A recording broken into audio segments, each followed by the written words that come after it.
I'm not going to lie to you. I supported him. And I'll go as far as say I voted. I haven't voted in my life. He got me. My whole life I said politics is nothing but professional wrestling. I saw it when I was in Saturday Night Live. I would see politicians together. I would see celebrities together in a room. And I'd see the two politicians that were screaming at each other the night before and saying how much each side is so crazy. And I would see them drinking together, laughing together at charity events. And it was the first time where I started going, oh my God, how does the public, like that would, you got me hating over there, but you two are laughing in the corner, almost the way lawyers do. You know, that's another thing that was created. I sit there, you know what I learned by going to certain areas in Africa before they're demonized and colonized or freed? They need freedom. Weapons for them too. And don't forget, he did say, next we're going to Africa. Pro-Trump comedian Jim Breuer on October 14th, 2025, expressed regret for his vote. Nobody mentioned, hey man, we're really sorry for all the innocent victims. I didn't hear that. You know what? This was terrible. This was not fun.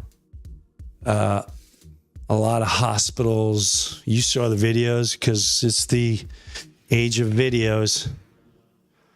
And people have seen it, which is why the whole world wants to arrest that man for crimes against humanity. But no one's going to do it because they're all in on it. They're all in on it. They're all in on it. And the sick part is, people have already invested. Mark my word, there's money already invested on who's going to own what part of the Gaza Strip. Peace plan. Nobody apologized for death. Nobody. I didn't hear one person. I didn't hear one person go, my heart goes out to the innocent victims. Not one. I'm so proud of the soldiers. So proud. I don't know what any of it means. It appears his moment of clarity came from, get this, Gaza. Can you play no more Trump after this? I'm not bashing Trump. I'm just, I just don't know what to think anymore. The Qatar one. Whoa, wait a minute. We still got Maui going on. We still got North Carolina going on. We still have parts of Florida. We still have Pasadena. We still have homeless. We still have veterans that aren't taken care of. We still have health care we don't have. What do you mean you just got a big new plane? What do you mean you're building in Gaza? What do you mean that you're making all these great deals? What do you mean Qatar has an Air Force base? What do you mean I couldn't be president of the United States of America? Tell me something. It's still we, the people, right? That wasn't funny, but this is all meant to distract us. It's not good. And apparently the Qataris buying off Donald Trump by gifting him an airplane. Now, let's remember. My in-laws are like, we gotta get our flu shot, then a booster, then another booster. And I'll say, you know, people are starting to die. Where'd you hear that? What are you, one of those conspiracy theorists?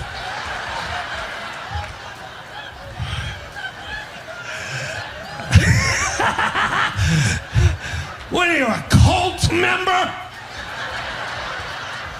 Extremist, one of them?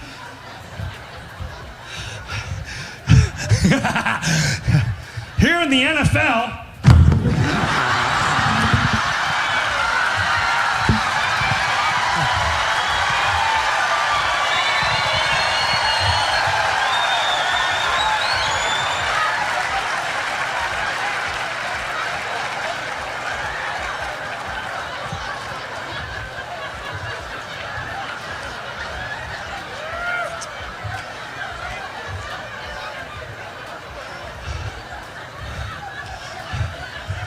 crazy conspiracy theorist. He performed for the Reawaken America tour, which was put on by former White House National Security Advisor Michael Flynn and Oklahoma entrepreneur Clay Clark. It all went down not long after they failed to overturn the 2020 election. Via PBS, the tour serves as a traveling roadshow and recruiting tool for an ascendant Christian nationalist movement that's wrapped itself in God, patriotism, and politics, and has grown in power and influence inside the Republican Party. More from the outlet. In the version of America laid out at the Reawaken tour, Christianity should be at the center of American life and institutions. Instead, it's under attack, and attendees need to fight to restore the nation's Christian roots. It's a message repeated over and over at Reawaken, one that upends the constitutional ideal of a pluralist democracy, but it's a message that is taking hold. Release the Omicron and let them know it doesn't even matter if they're vaccinated.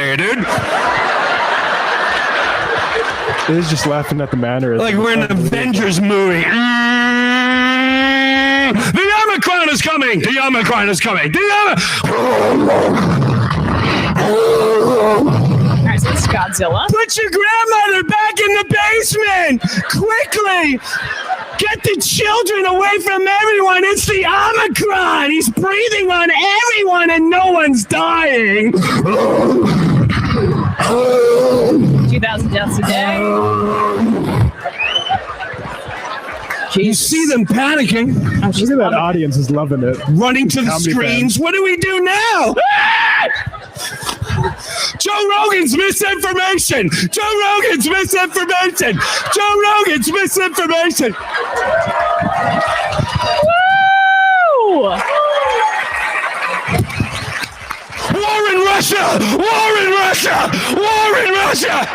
Quick, look at the other ring of the circus! That didn't age well. And he was rightfully shredded for it. But you know how much of a moron you have to be to believe that was because of vaccination? Right. Yeah. Like, and this entire crowd is going wild on it, but like just hee-hawing like donkeys. Like that idea that football player just got smashed in the chest. Everything we're seeing here is really just sort of indicative of all conservative media. It is aggrievement, right? This whole comedy routine is just mocking the people who have been aggrieving you. I say this in closing. There are so many times throughout this entire process, not only in his first term, but leading up to his second prior to taking office, where we tried warning over and over again about the ramifications of casting that vote. We tried. There was uncovered video of Russell Vought saying that they are working hand in hand with the Trump administration on Project 2025. People didn't care to listen.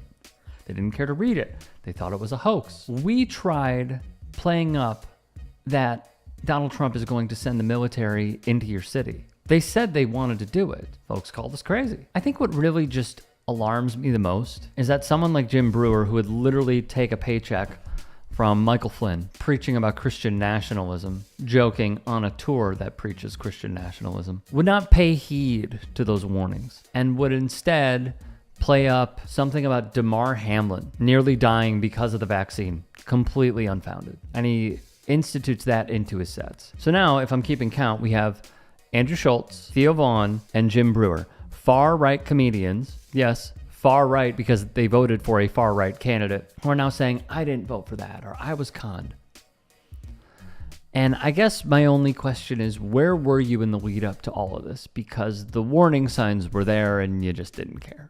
Hey, I appreciate you watching. Now, if you can, please do become a channel member by going to youtube.com/TYTsports and clicking the join button. If that's too much for you, you can just go to tyt.com/join to become a member. It helps all of us out here at the Young Turks and keeps our network afloat. In addition, you could follow me on my socials on Twitter, Instagram, and TikTok. Appreciate the love. Have a great day.